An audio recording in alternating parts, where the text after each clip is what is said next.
Bonjour les amis, bienvenue dans notre émission Remettons les pendules à l'heure, ce 12 février 2026. Alors évidemment, il y a des événements internationaux très préoccupants. Bon, c'est pas le Groenland qui me préoccupe le plus pour l'instant, mais évidemment, c'est le sort de ces jeunes gens en Iran. Hein. On ne sait pas trop où ça va tourner, la guerre en Ukraine, tout ça. Bon, c'est des grands sujets. Peut-être qu'on y reviendra plus tard, mais là, on va s'occuper donc de problèmes français parce que c'est quand même deux mesures qui sont prises aujourd'hui va dépendre l'avenir un peu du pays et elles vont surtout, on va ressentir les effets dans quelques années. Donc, on va prendre le. Alors avant, je vais vous faire un petit rappel. Non. Voilà, n'oubliez pas d'aimer la vidéo, de vous abonner et pour recevoir également les notifications. Bon, alors, PDF, voilà. Non. Voilà, fenêtre Internet. Voilà, face à la délinquance des jeunes, excusez-moi, il faut poser la question d'une suppression de l'excuse de minorité, estime Laurent Nunez. Alors, on va partir de cas précis. Je prends le dernier cas. Le gamin de 14 ans qui tire une balle dans la tête du chauffeur parce qu'il ne veut pas l'attendre, d'après ce que j'ai pu comprendre, mais peu importe, bien évidemment, leur divergence. Ce qui est l'élément essentiel, c'est un gosse de 14 ans tire dans la tête d'un adulte. Donc déjà, en dehors du meurtre, l'idée qu'à 14 ans, je peux commander un adulte. Hein. Et à 14 ans, je suis entièrement autonome, je me fais embaucher comme tueur à gages, etc. Alors, ce que je veux dire, c'est que ce crime est affreux, que ce gamin, en fait, dans le style bad boy, évidemment, il a appris à être entièrement autonome, puisque ses deux parents donc sont dans des foyers, mais il est tombé sur la coupe d'autres mafieux, en somme. Alors, il est à la fois presque esclave, conditionné dès l'enfance à se retrouver dans ce milieu-là. Et c'est son milieu de vie. Il a des règles tout petit qu'on lui a appris, auxquelles il obéit. Donc, ce n'est pas un individu associable au sein de sa micro-société. Ce qui est anormal, c'est qu'il est comme dans un clan tribal, pour ne pas dire un clan animal, donc un monde très réduit. Il se comporte comme on pouvait se comporter là, à l'époque peut-être dans l'Antiquité où vous aviez, même à 14 ans, on prenait les armes, on prenait sa valeur en tuant quelqu'un. Ce qui nous semble anormal était normal il y a quelques... Donc simplement, il n'a pas suivi l'évolution de la société, ou bien, s'il est étranger, il vient d'un pays où l'évolution de la société ne s'est pas faite au même rythme, ou a commencé plus tard. C'est évidemment ce qu'on retrouve dans certains pays, avec des enfants soldats, etc. Ou parfois une régression de la société aussi. Donc, bref, ce qui est en question, là, c'est pas une question que ça l'excuse qu'il a une immaturité en lui-même. Au contraire, il a la maturité dans la société dans laquelle il a été éduqué. Ce qui est anormal, c'est dans la société dans laquelle il a été élevé, et le fait de vraiment, ce qui est la revanche, c'est de lui faire prendre conscience qu'il est un criminel et qu'il appartient à une société beaucoup plus large, et que les autres, ceux qu'il considère comme une société, sont en fait un résidu d'asociaux qui vivent aux dépens de la société, parce que s'il n'y a pas de société, eh ben, il n'y a pas de mafieux non plus. D'ailleurs, ce sont les premiers à partir quand un pays va mal. Donc, voyons, donc c'est pas la prison, va pas y remédier, vous allez toujours le laisser dans son microcosme, hein, il va se retrouver avec les mêmes personnes et encore plus près de son commanditaire, puisque son commanditaire était lui-même en prison.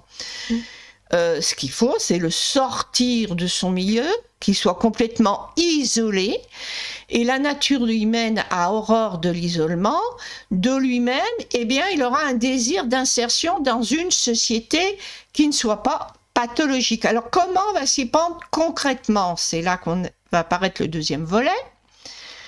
Donc, alors, fenêtre internet, PDF, est-ce que ça va apparaître? Voilà. Donc voilà ce que je prouve. Alors déjà, avant d'en arriver dans une situation aussi dramatique qu'un gamin de 14 ans qui tue, parce que c'est pas tous des gosses dont les parents sont aussi en prison, hein. Il y en a d'autres qui, en contraire, ont même bénéficié d'une certaine éducation. Donc les causes peuvent être multiples, hein. Mais voilà quelques éléments pour éviter déjà, dès le départ, que le gamin il a un minimum de cadre qui fait qu'il ne pourra jamais aller aussi loin. Alors premièrement, couvre-feu pour les moins de 16 ans. Ça, je crois que ça s'impose vraiment. Création d'internat, c'est-à-dire le gamin qu'on a trouvé dehors à passer 11 heures, 23 heures, eh bien automatiquement par la police, il n'est pas ramené chez ses parents. Comme je propose que chaque établissement scolaire soit relié à un internat disponible 7 jours sur 7, c'est-à-dire pas forcément un internat de votre établissement. On peut très bien imaginer un internat qui fasse pour plusieurs établissements. Imaginons que vous ayez un grand collège, un petit collège privé, ben, ils peuvent s'entendre entre eux.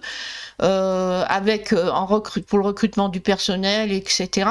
Ils peuvent s'arranger pour avoir un intérêt commun ou quelque chose au niveau de la commune qui organise ça, mais que dans chaque commune, donc il y ait ça, hein, qu'il y ait quelque chose de prévu. Il est amené donc à l'internat auquel il dépend au niveau géographique.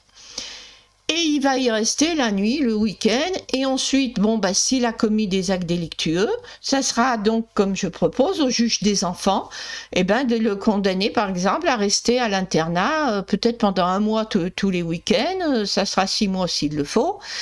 Et quand vous aurez le gamin qui l'aura marqué, qu'il aura eu sentiment d'enfermement, pendant son temps scolaire, ça lui donnera peut-être à réfléchir, de ne pas faire n'importe quoi pour se retrouver en tôle. Il saura ce que c'est l'enfermement. En plus, eh bien, c'est une possibilité donc de recadrer, d'apporter une réponse aux carences éducatives. Le gamin qui fait jamais ses devoirs, eh bien, peut-être qu'il faut qu'il puisse avoir, sans être confiné tout le week-end, mais ne pas repartir, par exemple, avoir des heures d'études ou le samedi d'études et qu'il fasse ce qu'il n'a pas fait, etc. Donc, vous voyez, la réponse peut être très large à différents problèmes. Alors, si c'est en milieu scolaire, ben, le gamin qui va trafiquer de la drogue, mais à petite échelle, hein, ou qu'en consomme plus exactement, qui commet une agression, mais qui soit tout de même pas une agression trop dangereuse, une bagarre un petit peu simplement, un non-respect du règlement, il vient habillé par exemple avec un foulard sur la tête pour les filles, hein, de ce qui a rattrait à la sécurité, s'il vient avec un couteau, ou une insulte au personnel, ou les colbutionnaires, ils se retrouvent en tôle tout le week-end. Voilà. Donc, si vous voulez, c'est un peu le principe. Moi, je trouve que c'est un très bon processus d'éducation, où ma mère me disait, si ton enfant il obéit, même avant qu'il sache parler, quand tu lui dis de ne pas toucher quelque chose, qu'il comprend, tu fais une petite tape sur le doigt si malgré tout il veut le prendre. Il va pleurer un coup, mais après il aura compris, vous n'aurez pas besoin plus tard d'élever la voix ou n'importe quoi, il saura, c'est ainsi. Ça ne veut pas dire que vous l'avez maltraité, c'est presque ça relève du réflexe de Pavlov. Vous savez que si on vous dit c'est interdit, plouf, c'est interdit. C'est exactement pareil comme les jeunes quand on leur met des conneries depuis l'enfance et que je vous explique qu'à l'heure actuelle, que vous ayez des adultes qui peuvent prétendre croire que le Fils de Dieu est né d'une vierge ou que Mahomet est parti se balader sur le dos d'un âne ou je ne sais trop quelle l'autre connerie, ou des histoires sur un paradis alors que céleste, alors que le ciel, on sait ce que c'est maintenant. Donc ils sont comme dans un état schizophrénique. Eh ben, c'est le même principe, sauf que pour un motif quand même beaucoup mieux. Par contre, il faut développer évidemment, c'est l'esprit critique des jeunes, et afin qu'ils développent aussi une spiritualité qui soit en accord avec les connaissances de notre temps. Et ça, c'est aussi la mission de l'école. C'est-à-dire leur apprendre ce qui est possible, qu'effectivement, on peut avoir une transmission des gènes, donc on transmet une sorte, on peut avoir une émergence génétique, un nombre de gènes fini sur un an indéterminé, pour peu qu'on ne commette pas de massacre. Et je pense par exemple aux Iraniens en ce moment. Ensuite, établissement, revenons à nos scolaires, fermés pour les moins de 16 ans coupables d'actes criminels. Alors ceux qui sont fait preuve d'hyperviolence, avec un passage à tabac qui aurait pu mettre en danger la vie de la victime ou avec des séquelles, usage d'armes, viol, ceux qui sont lourdement mais vraiment impliqués dans le narcotrafic. Pour ceux impliqués dans des crimes, eh bien, donc de 16 à 21 ans, ils ont une formation militaire. Donc ils sont dans ces établissements fermés jusqu'à 16 ans. À 16 ans, ils passent en formation militaire et ils ont un engagement obligatoire au sein de la Légion. S'ils sont capables de tuer, au moins qu'ils le fassent dans un cadre utile et qu'on ne mette pas en vie en danger peut-être de la vie de certains élèves qui pourraient avoir des métiers utiles à la société. Et c'est des gens qui n'ont pas eu de cadre, pas eu d'éducation, et bien il faut qu'ils l'aient plus tard à l'âge adulte. C'est un peu commencer avec du retard et on peut très bien y arriver. On peut rééduquer, moi je pense, il y a des retours possibles, faciles jusqu'à 25 ans. Alors, si c'est un acte vraiment grave, on peut repousser jusqu'à 30 ans. Et là, je n'ai pas noté, mais vous voyez, par exemple, on a un truc encore plus abominable.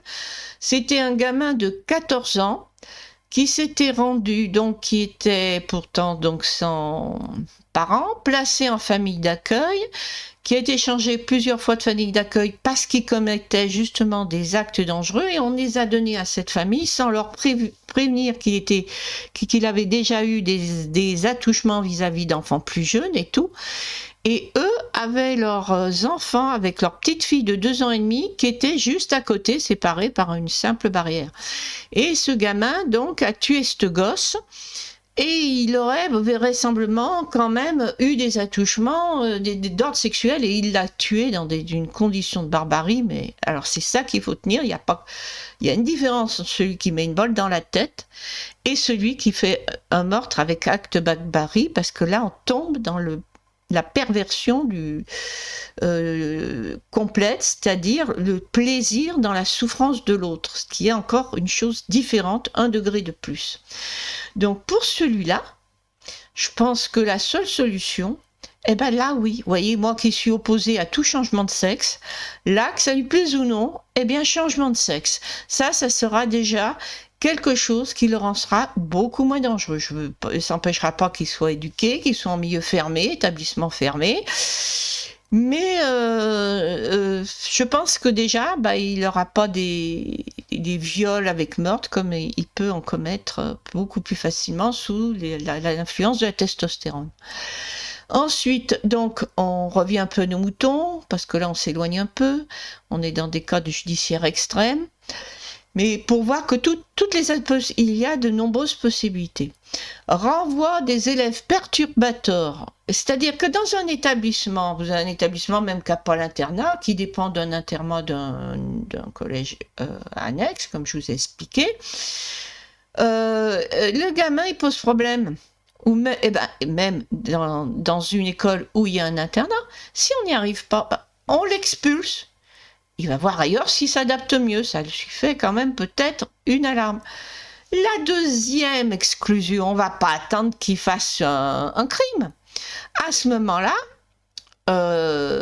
il va rester en internat pour le reste de l'année et on va surveiller son comportement. Il va peut-être se retrouver même en établissement fermé dans certains cas. Donc, mais la plupart du temps, je pense 1 année d'internat et ça pourrait peut-être lui suffire.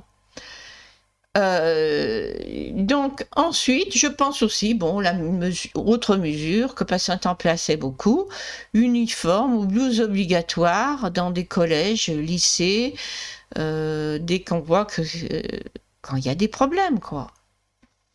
Voilà. Bon, on passe à un autre sujet.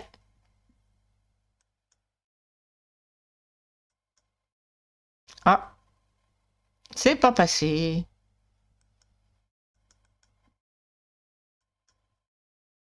Alors peut-être qu'il faut que je ferme.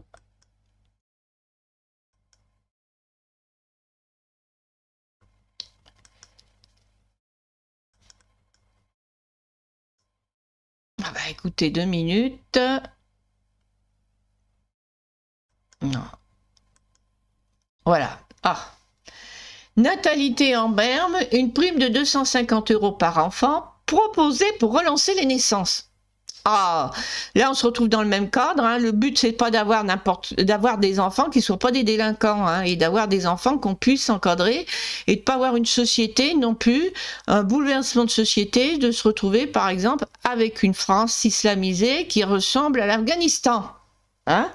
Donc la prime de 250 € par enfant, bah déjà je l'arrêterai au moins au 4e enfant. Et c'est pas ces mesures-là qui sont les plus intéressantes. Parce que vous allez avoir donc ceux qui font des gosses, et ben ils en feront encore plus que plus facilement. Et ceux qui n'en font pas, et ben c'est pas pour autant qu'ils en feront. Parce que les causes, et ben c'est pas parce qu'il leur manque 250 €. On va vous voir ça un peu plus en détail. Alors, non. Alors là, il faut que j'aille en PDF. Voilà. Ah. Oui, mais il faut que je change la page. Voilà, un petit instant.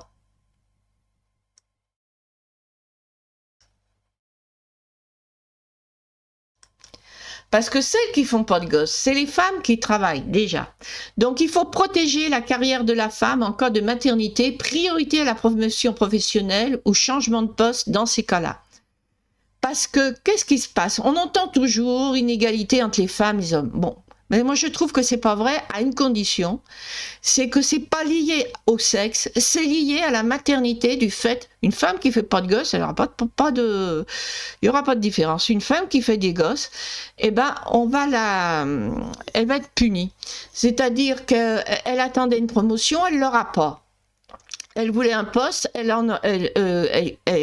aurait certainement pu avoir, elle l'aura pas, elle en aura un qui l'intéressera pas. Et parfois même, eh bien, elle va se retrouver à prendre des postes beaucoup plus pénibles, d'une pénibilité plus importante, avec plus de déplacements, parce que comme on préfère les hommes, les autres postes, par exemple, seront pris par des hommes. Donc, c'est vraiment le monde à l'envers. Donc, voilà une mesure. C'est évidemment, si on veut trouver une solution, c'est pas la facilité, par là, une solution de la facilité, on file 250 balles, que ça règle le problème. Ça demande vraiment un travail important. Ensuite, congé maternité pouvant être prolongé jusqu'à 6 mois à 2 ans, du premier jusqu'au 4e enfant. Pourquoi j'arrête au 4e? Parce qu'il faut que tout le monde transmette ses gènes et non pas certaines catégories de la population. Sinon, vous allez arriver à un changement de société et vous aboutissez à détruire votre société, ce à quoi vous tenez pour assumer l'avenir d'une société qui vous est étrangère. Donc, il faut que ce soit équilibré, hein,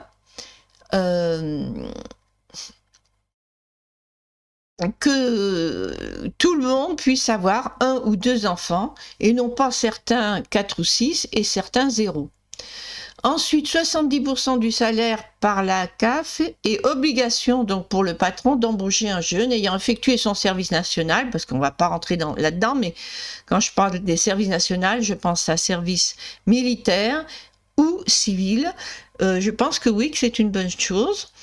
Que ça pourrait aider à, par exemple, même pour le service civil, pour remettre en état notre patrimoine national, etc. Ça peut être utile si on n'a personne pour les vendanges, puisqu'on manque de main-d'œuvre. Ça peut être utile même pour des gens qui vont partir à la retraite, il n'y a personne à former. Peut-être certains jeunes, eh ben, ça serait une occasion de pouvoir leur proposer de faire une formation qui, ensuite, ils pourraient reprendre le relais de personnes âgées, etc. Ou bien sur d'autres s'intéresser à ce qui est militaire, gendarmes, militaires, pompiers, etc., qui seraient tous dans le service considéré comme militaire, y compris la police associée. Donc. Ensuite, à condition donc que le patron, eh bien, il prenne un chômeur de longue durée, plus de 6 mois, ou bien un jeune qui a effectué donc son service. Ensuite, campagne pour sensibiliser les femmes sur la diminution de la fertilité après 30 ans, parce que beaucoup se disent « Ah bah oui, bah, avec la médecine, pas de problème, à 50 ans, on fait des gosses. » Non. Il y a des choses qui peuvent être valables comme exception, qui d'ailleurs demandent un lourd investissement, mais qui au niveau d'une société, c'est pas envisageable. Une société saine, il faut que les femmes fassent des gosses quand elles sont jeunes, avant 30 ans, au moins le premier. Bon, moi, je sais que personnellement, j'ai fait le premier quand même. Quand j'ai accouché, j'avais juste mes 31 ans. Mais c'est pas tout le monde. Parce qu'il y a le risque de ménopause précoce. Donc ça dépend, il faut vous renseigner un peu, la mère, la grand-mère. Si vous avez des ménopauses précoces, et bien souvent, ça se passe de mère en fille, ça. Et vous avez des femmes à 35 ans, elles vont être en ménopause précoce. Ce qui veut dire que 2 ans plus tôt, elles sont très peu fertiles. Donc elles peuvent très bien ne pas tomber enceintes pendant les années qui vont précéder déjà la ménopause précoce. Ensuite, donc, logement étudiant adapté pour les couples avec un enfant. Parce que, évidemment, vous dites que vous n'allez pas vous lancer dans des études, première année de concours et faire un gosse à ce moment-là. Non, c'est pas ça que je veux dire. Mais vous avez des possibilités. Alors, je vais prendre ce que je connais. Je vais prendre la médecine. Là, effectivement, médecine, vous avez l'année concours. Moi, de mon époque, c'était comme ça. Après le concours, c'était l'année plus cool. Alors, il y en a certaines qui ont passé le concours et qui ont fait le gosse l'année d'après. Mais c'était très bien parce que le concours, très souvent, il porte sur des matières fondamentales comme ça, mais il n'y a pas qui était de l'anatomie, tout ça, mais pas de la médecine particulière, et sur des sciences sélectives de maths, de physique, etc. Donc, c'est pas le fait d'avoir une interruption à ce moment-là qui va vous handicaper. Donc, faites un trou, vous repartez avec simplement, vous avez pris une année de plus, s'il y a la crèche, des conditions, des garderies gratuites, des possibilités justement, quand par exemple considérer des grands-parents qui sont retenus comme gardant leurs enfants, et bien que ça puisse leur permettre peut-être de prendre une retraite plus tôt, il y a des aménagements qui doivent être faits. Donc où j'en étais. Et le problème surtout qui se pose, ça va être, alors même si vous n'êtes pas étudiant, on va le voir plus tard, mais c'est aussi d'avoir un logement adapté, que vous puissiez avoir un logement étudiant un peu grand où vous pouviez vivre avec un gamin, donc avec 2 chambres en somme. Ensuite, vous avez par exemple des études, puis après vous avez le stage. Vous pouvez très bien faire une halte entre le stage et les études. C'est même beaucoup mieux parce que souvent derrière le stage, très rapidement, si vous avez la chance d'enchaîner un premier emploi, vous n'allez pas mettre une grossette en route pour louper un premier emploi. Hein? Ou alors, vous allez tomber enceinte et c'est là que votre employeur sera mécontent parce qu'il dit « je viens de l'embaucher, elle me fait un gosse ». Ça va mal se passer. Donc, c'est beaucoup mieux de faire le gamin avant de commencer, au moins un gosse, avant de commencer la carrière professionnelle. Alors, peut-être qu'il pourrait y avoir justement même quand vous avez des patrons qui subventionnent des formations, tout ça, ce genre de choses qui pourraient être envisagées, hein. Qui subventionnent même aussi des logements pour des étudiants avec un enfant, mais à condition, avec une prise d'embauche derrière. Enfin, je ne sais pas, il peut y avoir une multiple solution. Ensuite, aider les jeunes couples pour accès au logement assez grand pour une chambre d'enfant, n'importe quel jeune couple. Problème de la crise du logement, des cautions qui sont trop élevées, déraisonnables, c'est-à-dire vous avez des gens qui gagnent leur vie, mais s'ils n'ont pas les parents ou je ne sais pas qui se portent garant, s'ils ne sont pas capables de sortir 2 fois leur salaire, ils ne peuvent pas prendre un logement. Donc, c'est là, au niveau des cautions, qu'il y a un problème. Alors, je ne sais pas la solution, peut-être un prêt sans intérêt, si grossesse confirmée, priorité en logement social, je ne sais pas. Ou bien pression sur les propriétaires pour qu'ils ne mettent pas des cautions aussi élevées. Mais il y a un problème à ce niveau-là, ou construction de logements, effectivement, peut-être adapté à un couple avec des enfants. Voilà. Ensuite, donc, qu'est-ce qu'on a d'autre ?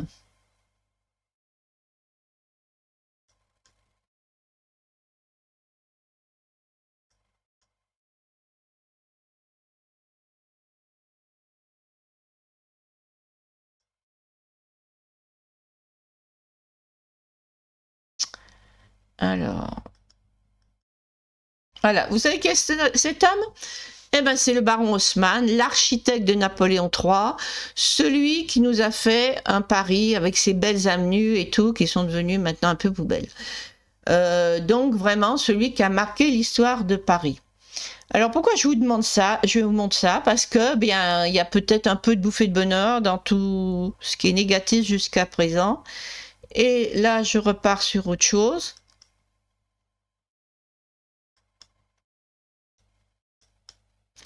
Donc c'est la candidate Sarah Knafo qui semble avoir un projet très ambitieux pour Paris.